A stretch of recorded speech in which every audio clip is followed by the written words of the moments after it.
ഒരുപാട് ഇത് തലയിൽ കയറ്റി വെക്കരുത്. കാരണം ഫ്രൂട്ട് പ്ലാന്റ് കൃഷി ഇതൊക്കെ ചെയ്യുമ്പോൾ പാഷനാണ്, നല്ല ഭ്രാന്തായിരിക്കും. ഈ അമിതമായിട്ടൊന്നും തലയിൽ കയറ്റി കൊടുക്കുക. ഒരു വീഡിയോ കണ്ടിട്ട് ഇന്ന വളം കൊടുക്കണം, ആ വീഡിയോ കണ്ടിട്ട് ഇന്ന വളം, അങ്ങനെ തലയിൽ കയറ്റി നടക്കുമ്പോൾ എന്താ പറയുക, ചെടിക്ക് കിട്ടുന്നതിൽ കൂടുതലായിട്ട് പോഷകങ്ങൾ നമ്മൾ 4 ഭാഗത്തു നിന്നായിട്ട് കൊടുക്കുക. അപ്പോൾ ഒരു ഗുണം ഇല്ലാതായിട്ട് പോകും, നമ്മളെ കൈമിലുള്ള പൈസ ഒരുപാട് നശിച്ചു പോകും.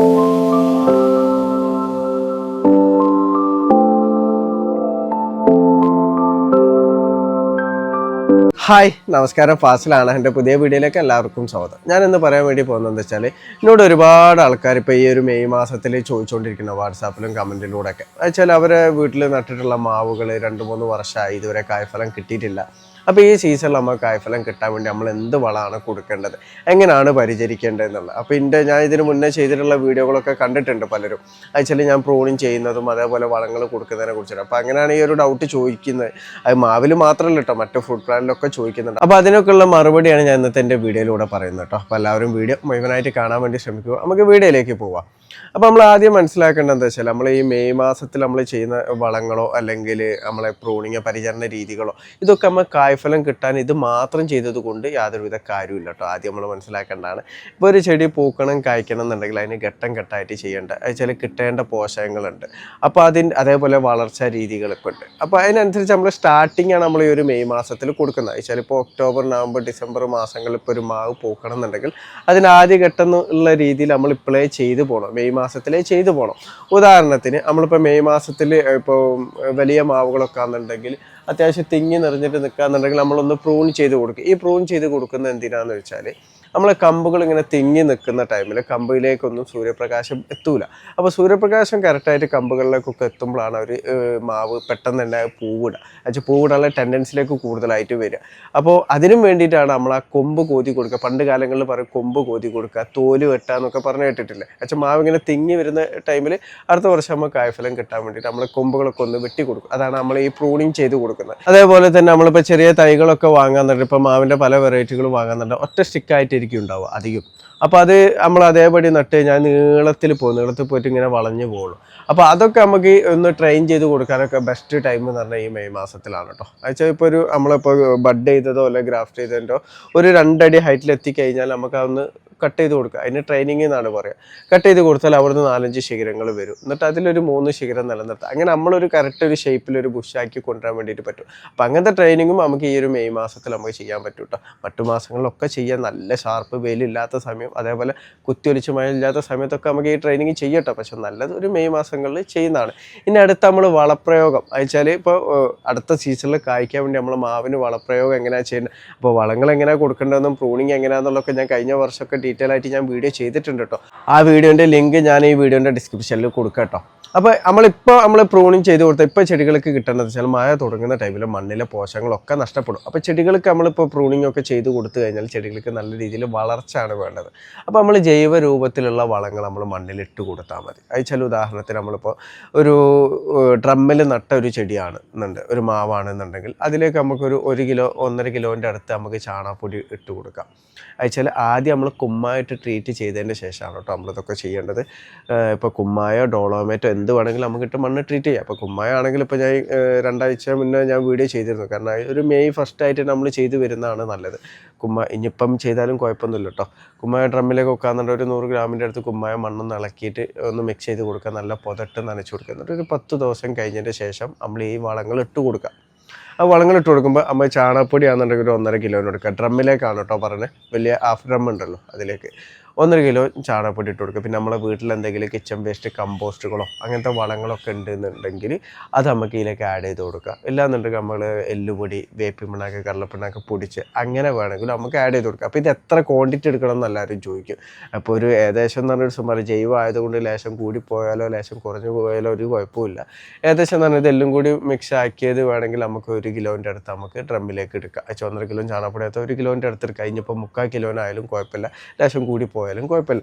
ഇനിയിപ്പോൾ അങ്ങനെ സിംഗിളായിട്ട് വെച്ചാൽ വേപ്പിപ്പിണ്ണാക്ക്, കടലപ്പിണ്ണാക്ക്, എല്ലുപൊടി ഇങ്ങനെ സിംഗിളായിട്ട് എടുക്കണ്ട എന്നുണ്ടെങ്കിൽ നമുക്ക് മീലായിട്ട് വാങ്ങാൻ വേണ്ടി കിട്ടും. അങ്ങനെയും നമുക്ക് എടുക്കാൻ വേണ്ടിയിട്ട് പറ്റുന്ന കേട്ടോ. മറ്റ് ജൈവ രൂപത്തിൽ ഓർഗാനിക് NPK വളങ്ങളൊക്കെ മാർക്കറ്റിൽ കിട്ടാനുണ്ട്. അങ്ങനെ എടുക്കുകയാണെങ്കിലും അങ്ങനെ കൊടുക്കുക. അങ്ങനെ നമ്മൾ മണ്ണിലേക്ക് പോഷകം വെച്ചാൽ മണ്ണാദ്യം നമ്മൾ ട്രീറ്റ് ചെയ്തു, എന്നിട്ട് മണ്ണിലേക്ക് പോഷകങ്ങളൊക്കെ കൊടുത്തതിൻ്റെ ശേഷം ഒരാഴ്ചയൊക്കെ കഴിഞ്ഞിട്ട് നമ്മൾ വെച്ചാൽ മെയ് ലാസ്റ്റ് ഈ സമയത്തോ അല്ലെ അടുത്ത ആഴ്ച ഒക്കെ ആയിട്ട് നമുക്ക് അതൊന്ന് പ്രൂൺ ചെയ്ത് കൊടുക്കാം.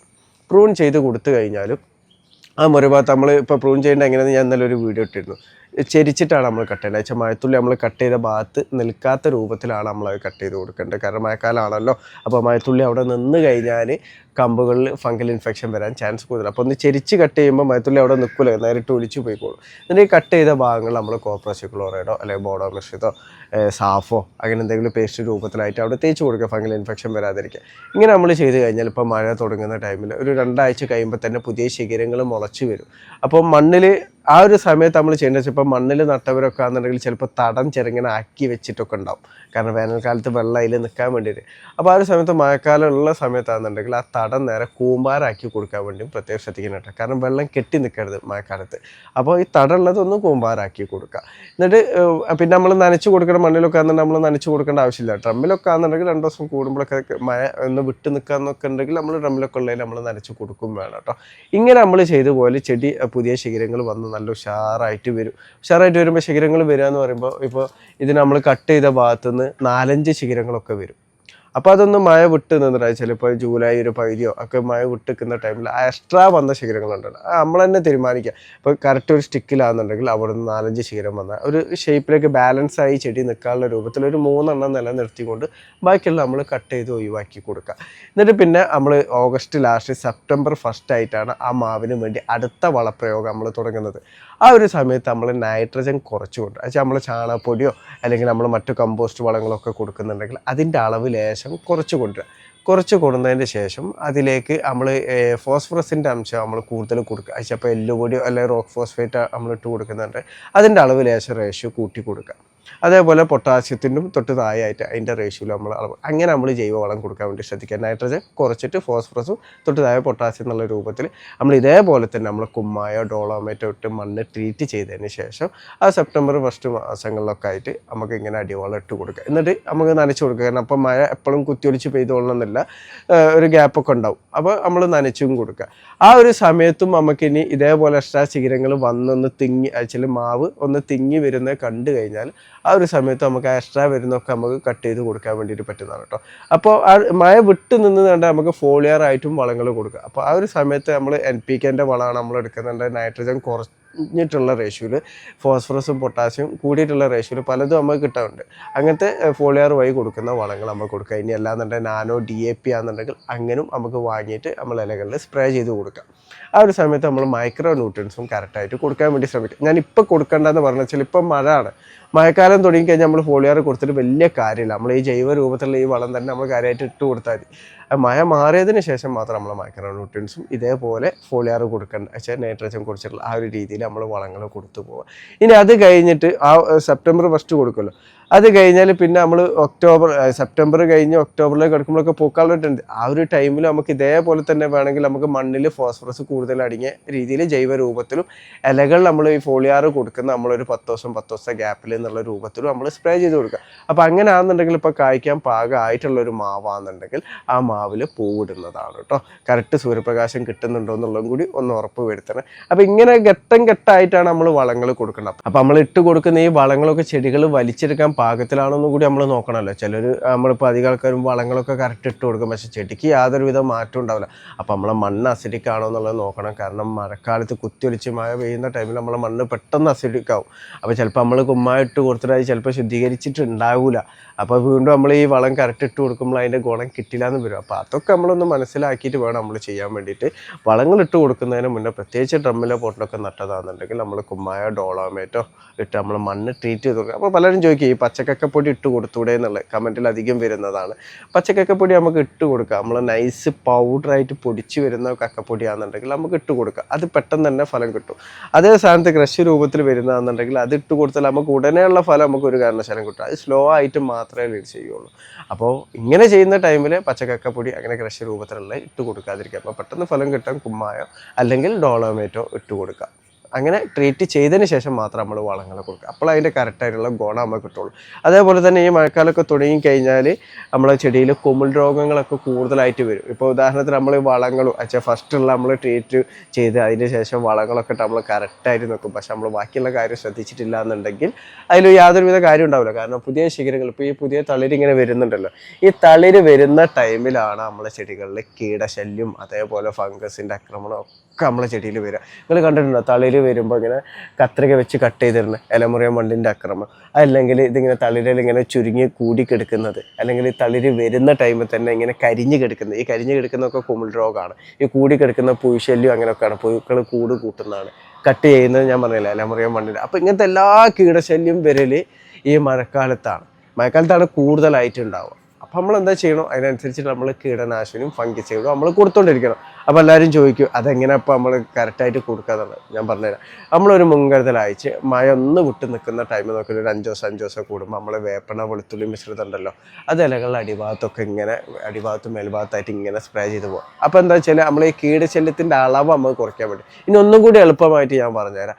ഈ തളിര് വരുന്ന സമയം ഉണ്ടല്ലോ, തളിര് വരുന്ന സമയത്ത് തന്നെ നമ്മളിത് സ്പ്രേ ചെയ്ത് പോയിച്ചാൽ നമ്മൾ 2-3 പ്രാവശ്യം സ്പ്രേ ചെയ്ത്. കാരണം മൂത്ത ഇലയിൽ ഒരു കാരണവശാലും ശല്യമോ അല്ലെങ്കിൽ ഫംഗൽ ഇൻഫെക്ഷനോ വരില്ല, ഈ തളിരിലയിലേ വരും. അപ്പോൾ അത് ആ വരുന്ന ഒരു സ്റ്റേജ് മുതൽ നമ്മളൊന്ന് കെയർ ചെയ്താൽ മതി. 5 ദിവസം കൂടുമ്പോൾ ചെയ്ത് കൊടുത്താൽ നമ്മൾ കീടശല്യം വെലിങ്ങനെ വരാതെ നമ്മൾ സംരക്ഷിക്കാൻ പറ്റും. അതേപോലെ തന്നെ കുമിൾ രോഗം ഈ സ്റ്റാർട്ടിങ് വരുന്ന ടൈമിൽ തന്നെയാണ് ഉണ്ടാവുക, ഈ തളിരിങ്ങനെ പൊളിച്ച് വരുന്ന ടൈമിൽ തന്നെ. അപ്പോൾ അതിനായിട്ട് നമ്മൾ ജൈവ രൂപത്തിൽ കൊടുക്കുകയെന്നുണ്ടെങ്കിൽ നമ്മൾ സ്യൂഡോമോണസ് ഉണ്ടല്ലോ, സ്യൂഡോമോണസ് ഇതേപോലെ ഒരു 5 ദിവസം കൂടുമ്പോൾ നമ്മൾ സ്പ്രേ ചെയ്ത് കൊടുക്കുക.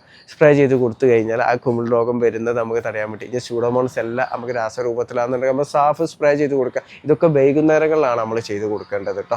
അപ്പോൾ നമ്മളിപ്പോൾ സ്യൂഡോമോണസോ അല്ലെങ്കിൽ നമ്മൾ ജൈവ കീടനാശിനിയൊക്കെ നമ്മൾ ചെയ്യാന്നുണ്ടെങ്കിൽ തൊട്ടടുത്ത് മണ്ണിലും നമ്മൾ ആ സ്യൂഡോമോണസ് ഒന്ന് ചെയ്ത് കൊടുക്കുന്നത് നല്ലതാണ്. അതുപോലെ ജൈവ കീടനാശിനി ആണെങ്കിലും ഒന്ന് ചെയ്ത് കൊടുക്കുന്നത് നല്ലതാണ്. കാരണം എന്താ വെച്ചാൽ ഈ കീടങ്ങളൊക്കെ ലാർവകൾ മണ്ണിലായിരിക്കുന്നുണ്ട്. ഇപ്പോൾ ഉദാഹരണത്തിന് നമ്മൾ ഈ ഇലമുറിയം വണ്ടിൻ്റെ ഒരു പ്രത്യേകത എന്ന് വെച്ചാൽ ഈ ഇല മുറിച്ചിടുന്നുണ്ടല്ലോ, ഇതിൻ്റെ ബാക്കിൽ മുട്ടിട്ട് വെച്ചിട്ടാണ് ഇത് നമുക്ക് കാണാൻ പറ്റൂല. ഇല മുറിച്ചിടും, ഇത് നേരെ മണ്ണിലേക്ക് വീണിട്ട് അവിടുന്ന് വീണ്ടും റീസൈക്കിൾ ആയിട്ടാണ് ഇത് വീണ്ടും വരും, വീണ്ടും അടുത്ത ചെടിയിലേക്ക് ഇങ്ങനെ പോകും, അങ്ങനെ പോകണം. അപ്പോൾ ഇതിൻ്റെ ഒക്കെ ലാർവകൾ നമ്മളെ മണ്ണിലുണ്ടാവും. അപ്പോൾ ഇലകളിൽ മാത്രം സ്പ്രേ ചെയ്ത് കൊടുക്കാതിരിക്കുക, മണ്ണിലൊക്കെ ചെയ്ത് കൊടുക്കുക. അതേപോലെ തൊട്ടടുത്ത് നമ്മൾ അടിക്കാടുകളൊക്കെ ഉണ്ടാവുമല്ലോ, പുല്ലുകൾ അല്ലെങ്കിൽ തൊട്ടടുത്തുള്ള ചെടികളൊക്കെ ഉണ്ടെന്നുണ്ട്, അതിലൊക്കെ നമ്മൾ സ്പ്രേ ചെയ്ത് കൊടുക്കുക. കാരണം ഇവിടെ മാത്രം നമ്മൾ ചെയ്തിട്ട് കാര്യമില്ല. ഇപ്പോൾ വേപ്പണ മിശ്രിതം നമ്മൾ സ്പ്രേ ചെയ്യാന്നുണ്ടെങ്കിൽ മാക്സിമം പോയി അന്നൊരു ദിവസം മാത്രമേ ഇതിൻ്റെ ഒരു എഫക്റ്റ്, ആ ഒരു സ്മെല്ല് ഇതിലുണ്ടാവുള്ളൂ. അപ്പോൾ പിറ്റേന്ന് ചിലപ്പോൾ മഴ പെയ്ത് കഴിഞ്ഞാൽ പിറ്റേന്ന് വീണ്ടും അപ്പുറത്തുള്ള ചെടിയിൽ നിന്ന് ഇതിലേക്ക് കയറി വരാം. അപ്പോൾ അതുകൊണ്ടാണ് അങ്ങനെ ചെയ്ത് കൊടുക്കണം എന്നുള്ളത് പറയുന്നത് കേട്ടോ. അപ്പോൾ ഇത്ര കാര്യങ്ങളൊക്കെ നമ്മൾ ശ്രദ്ധിക്കണമല്ലോ. മെയിനായിട്ട് നമ്മൾ എന്താ പറയുക, ഒരുപാട് ഇത് തലയിൽ കയറ്റി വെക്കരുത്. കാരണം ഫ്രൂട്ട് പ്ലാന്റ് കൃഷി ഇതൊക്കെ ചെയ്യുമ്പോൾ പാഷനാണ്, നല്ല ഭ്രാന്തായിരിക്കും. ഈ അമിതമായിട്ടൊന്നും തലയിൽ കയറ്റി കൊടുക്കുക. ഒരു വീഡിയോ കണ്ടിട്ട് ഇന്ന വളം കൊടുക്കണം, ആ വീഡിയോ കണ്ടിട്ട് ഇന്ന വളം, അങ്ങനെ തലയിൽ കയറ്റി നടക്കുമ്പോൾ എന്താ പറയുക, ചെടിക്ക് കിട്ടുന്നതിൽ കൂടുതലായിട്ട് പോഷകങ്ങൾ നമ്മൾ 4 ഭാഗത്തു നിന്നായിട്ടും കൊടുക്കുക. അപ്പോൾ ഒരു ഗുണം ഇല്ലാതായിട്ട് പോകും, നമ്മളെ കൈമിലുള്ള പൈസ ഒരുപാട് നശിച്ചു പോകും. നമ്മൾ ചെയ്യേണ്ട ഒരു സിമ്പിളായിട്ട് ഈ ഒരു കാര്യങ്ങൾ ചെയ്തിട്ട് നമ്മളങ്ങോട്ട് മിണ്ടാതിരിക്കുക. അത് കറക്റ്റായിട്ട് ഫലിക്കുന്നുണ്ടല്ലോ നോക്കുക. ഫലിച്ചിട്ടില്ല എന്നുണ്ടെങ്കിൽ അപ്പോൾ നമുക്ക് മനസ്സിലാക്കാം, ഒന്നെങ്കിലും മണ്ണ് അസിഡിക്കായിരിക്കും, അല്ലെങ്കിൽ നമ്മൾ കൊടുത്ത രീതി ശരിയായിരിക്കില്ല. അത് മനസ്സിലാക്കുക, അടുത്ത ഘട്ടം മാറ്റി കൊടുക്കുക. അല്ലാതെ തലയിൽ കയറ്റി വെച്ചിട്ട് എൻ്റെ ചെടി തീരെ കായ്ക്കുന്നില്ല, തീരെ എനിക്ക് ആകെ ചടച്ച് ഒരുപാട് പൈസ ചിലവാക്കി, ഇങ്ങനെ ഒരുപാട് ആൾക്കാർ എന്നോട് പറയുന്ന കേട്ടോ. അതുകൊണ്ടാണ് പറയുന്നത്, വളങ്ങളൊക്കെ നമ്മൾ സിമ്പിളായിട്ട് അങ്ങോട്ട് കൊടുത്തിടുക, ബാക്കിയുള്ള ചെടികൾ നോക്കിക്കോളും. ഓക്കെ, അപ്പോൾ ഈ കാര്യങ്ങളൊക്കെ എല്ലാവരും ഒന്ന് മനസ്സിലാക്കി വെക്കുക. എൻ്റെ വീഡിയോ നിങ്ങൾക്ക് ഇഷ്ടപ്പെട്ടാൽ ലൈക്ക് ചെയ്യുക. താങ്ക്